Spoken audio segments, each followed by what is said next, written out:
C'è molto dolore in questa collana. Anche nel titolo.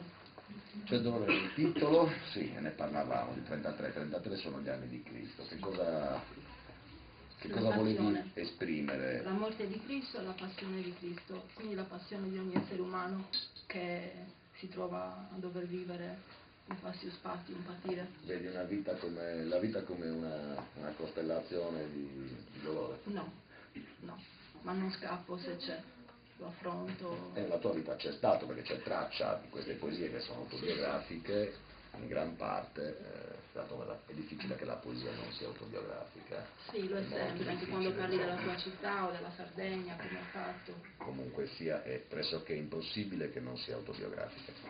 E quindi dicevi il dolore, ma c'è stata una fase particolare della tua vita in cui hai scritto in contemporanea, diciamo in diretta rispetto al dolore che si manifestava, o hai subito e reagito al dolore e poi hai preso a scrivere di quel dolore, di quella fase della vita? No, ho scritto sempre in contemporanea. Ho scritto in contemporanea, mentre lo vivevo, esorcizzavo scrivendo, era l'unico modo, l'unica medicina possibile, scrivere per me. Com'è nata la tua passione per la scrittura? Cioè, com'è che hai scoperto che la scrittura era un esorcismo giusto, diciamo, l'esorcismo necessario? Ho scoperto prima di tutto la lettura. Io a 7 anni già leggevo cose tipo Dino Buzzati, che mi ha formato, se io dovessi Narrativa dire italiana. narrativa italiana, proprio lui nello specifico, se dovessi dire da chi hai preso, da chi hai copiato, da chi ti sei... Chi ti ha formato? Chi ti ha formato? Saperlo. Lui, Buzzati, Dino Buzzati. In primis con le novelle, poi con Un amore.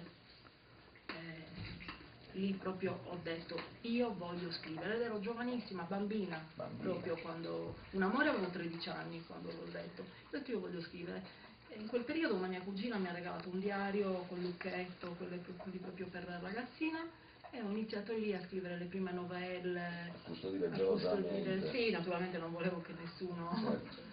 ci mettesse il naso e... Ma pensavi, come dire, allora all'idea che poi un domani l'avresti pubblicato? Sarebbe... Perché c'è una differenza clamorosa tra lo scrivere e lo scrivere con la consapevolezza della pubblicazione. L'ho sempre pensato, la vita che facevo mi impegnava talmente tanto per cui non riuscivo. Ogni tanto ho pubblicato qualche novella, è stata pubblicata da qualche settimanale, ho partecipato a concorsi per Chuck, ho scritto una sceneggiatura, ne sono arrivate migliaia, io e il mio amico con cui ho scritto siamo arrivati 13esimi, a questo avevo 19 anni, insomma, ogni tanto avevo un esploit, ma poi rientravo nei ranghi di un'altra vita, però dicevo sempre, da grande, appena potrò, come sarà, io voglio scrivere.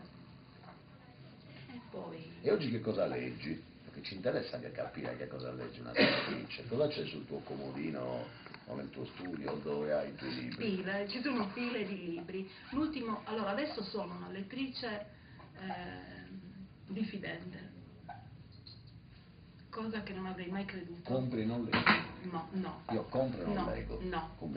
Compro No. con diffidenza i nuovi autori, quindi non dovrei dirlo Anch'io, no, io non dovrei lo dirlo dico. mai. E comunque nuovi o vecchi, molti libri me li prestano, ci si scambiano i libri.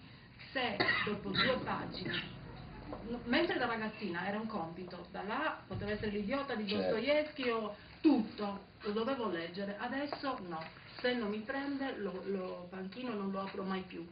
Sul mio comodino l'ultimo libro che mi ha fatto battere il cuore, non so quanti l'hanno letto, è la trilogia della città di K di Agatha Christie, un capolavoro assoluto, una scrittura asciutta, senza orpelli. Comunque sempre narrativa. No, anche poesie, sì. Poesie, ho una marea di libri di poesie, non di una sola, di Dylan Thomas o di Emily Dickinson, miste. Guarda, quasi quotidianamente, non sto scherzando, No, ci credo. quasi quotidianamente apro e do Montale, do